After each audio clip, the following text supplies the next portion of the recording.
end to the fighting.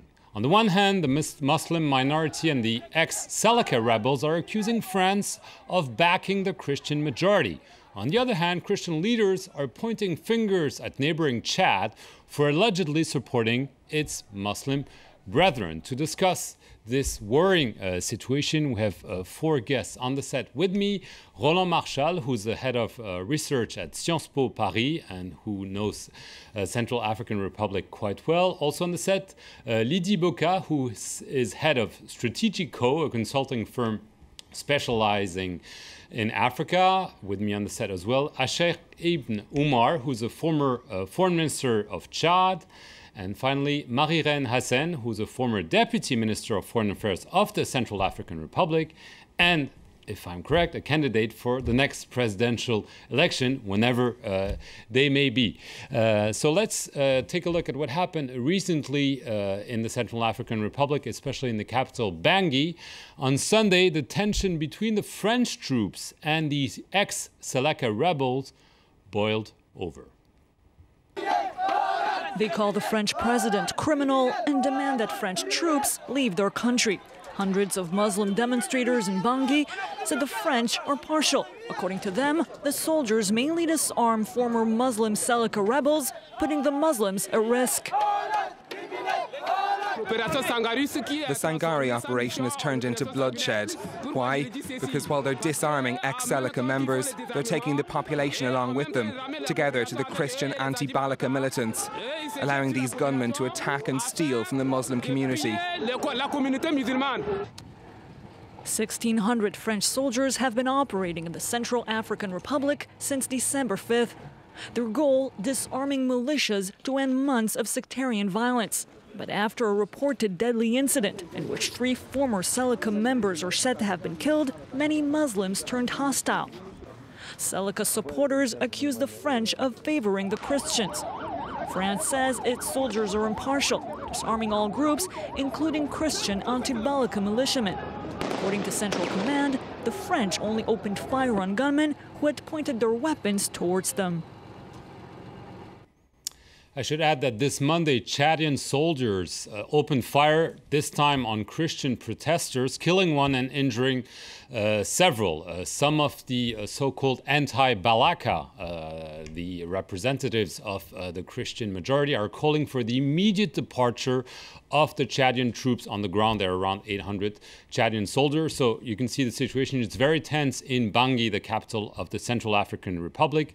There's a nightly curfew declared after 6 p.m. local time. And we're joining now our correspondent, Nicolas Germain, over the phone. Can you tell us about the atmosphere right now in Bangui?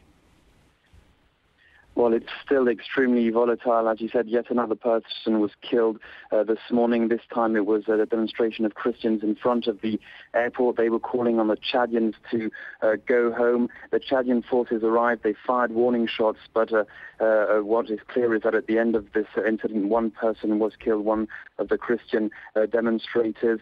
The MISCA, the UN-mandated force, they have said that, in fact, the Chadians, they are supposed no longer to be patrolling in Bangui, but we asked MISCA what was happening, and they said that even though in theory they should no longer be patrolling in Bangui, this takes time, and that's why you still have Chadian forces patrolling in Bangui still today. Right, and so can you sense that the French troops, there are 1,600 troops on the ground, are controlling most of the capital, or are large neighborhoods still escaping any kind of control? Well, as we saw yesterday, there are still some areas which remain very dangerous, very violent. As you said, 3 former Seleka members were killed.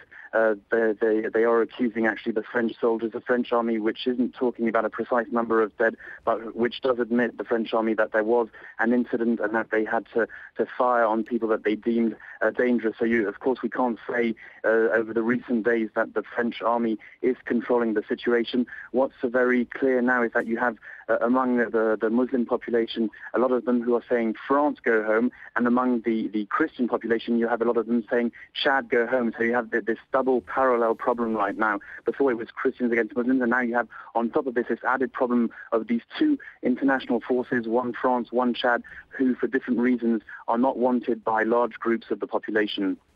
Thank you very much, Nicolas Germain, live from Bangui in the Central African Republic. Roland Marchal, let's begin with the French problem. If there is a French problem, the French President François Hollande announced that France intervened because the situation was getting out of control. We heard expressions like pre-genocide, and the French president promised that within 6 months the situation would be solved.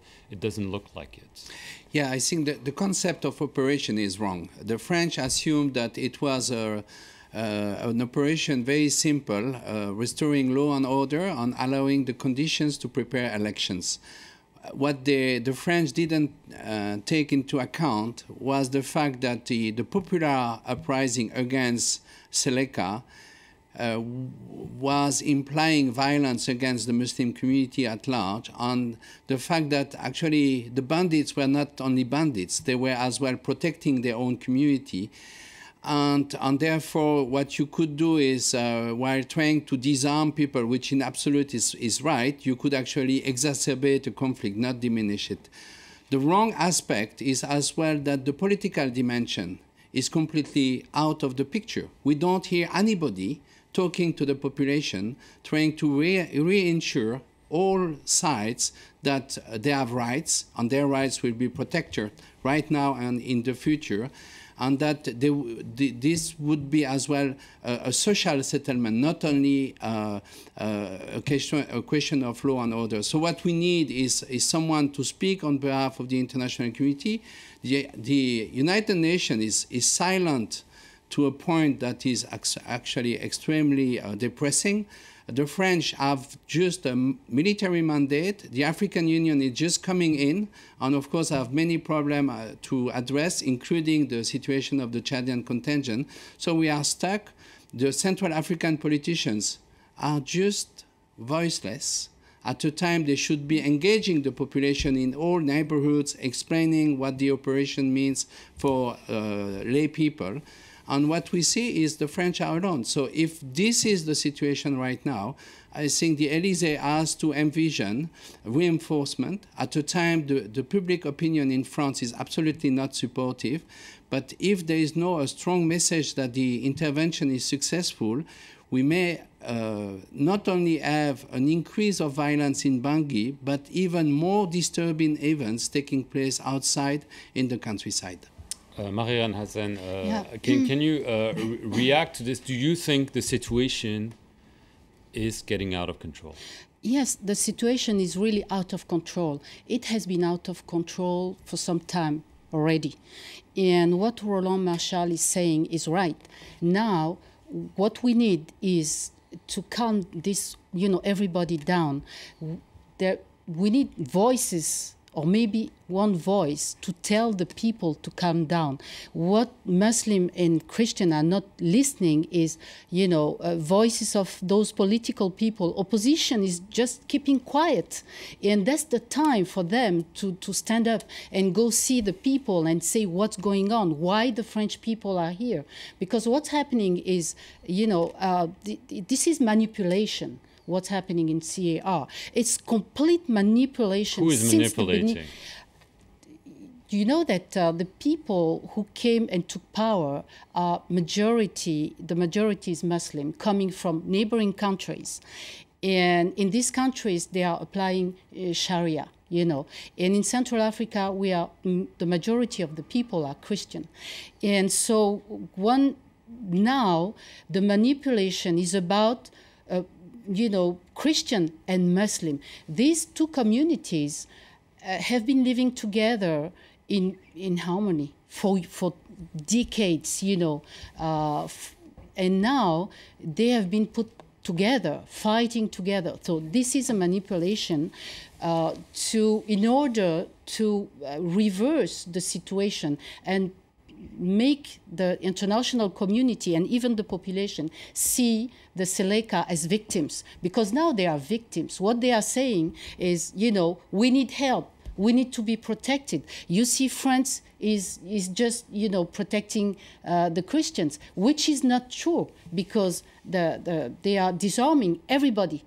The Selekas, I'm not calling them the militias. It's just groups, that put themselves up together to protect themselves from the villages. That's what's happening. So it's the total thing is manipulation.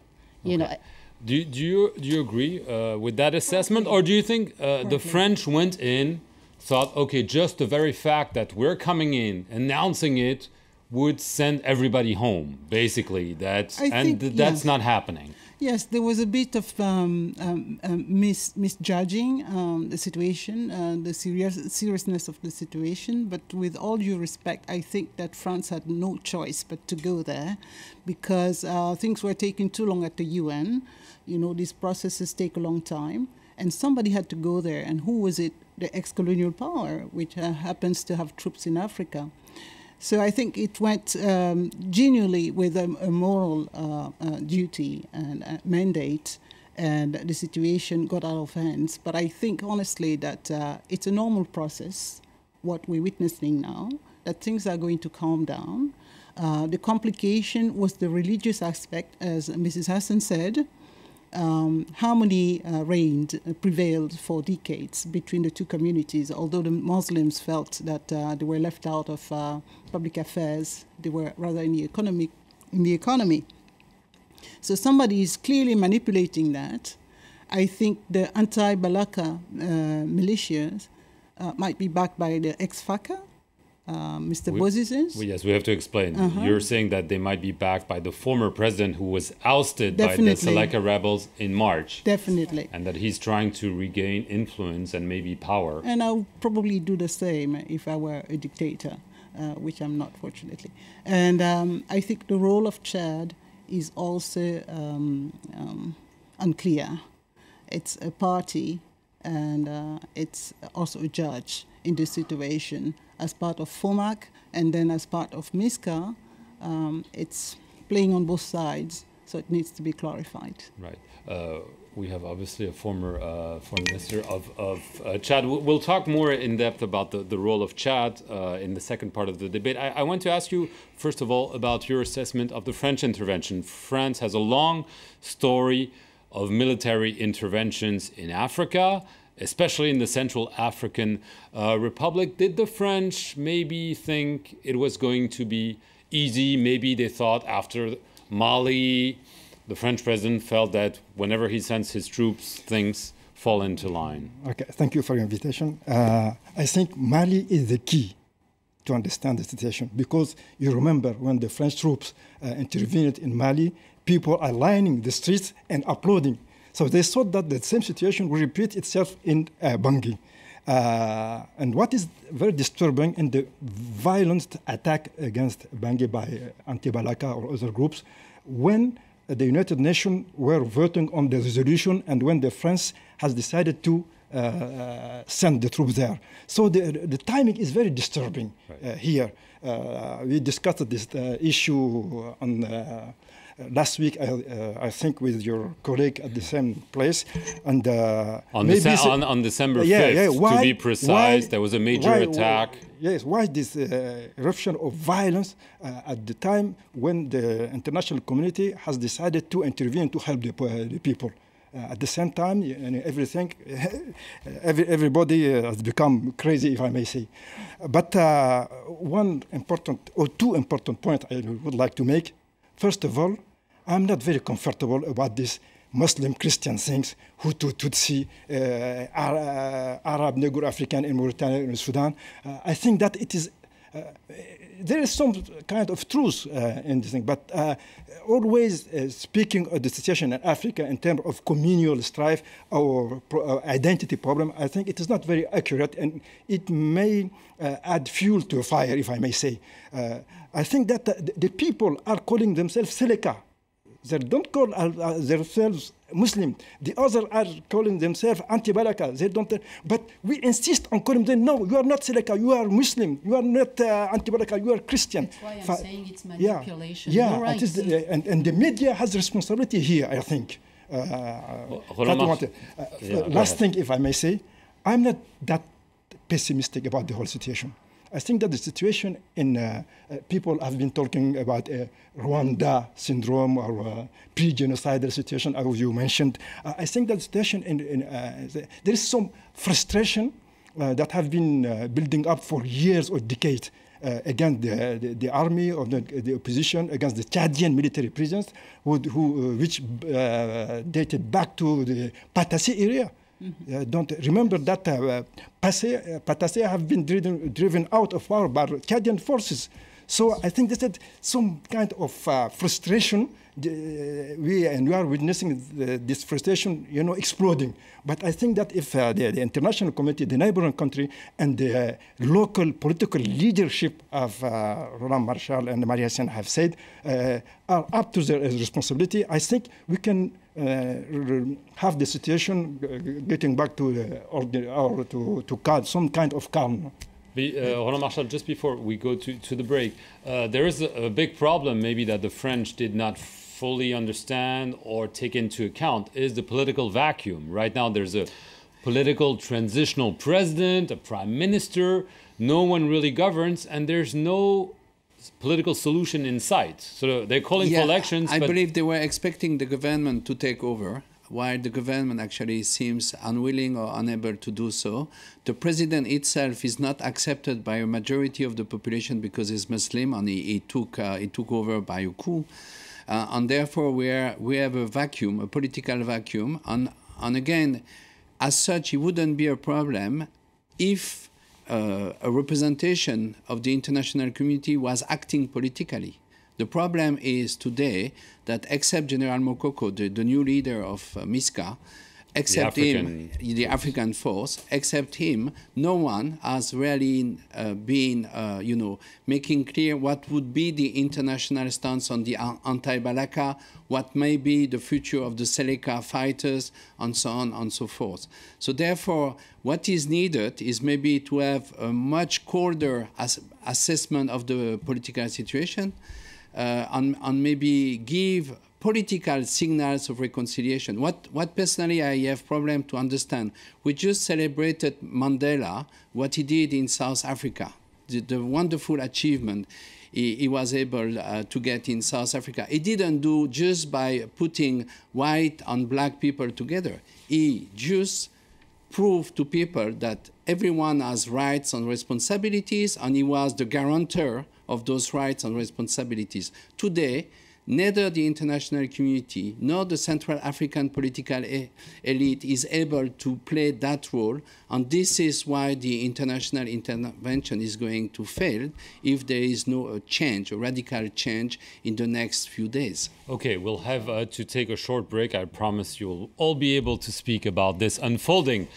crisis in the Central African Republic. We'll see you just after the break.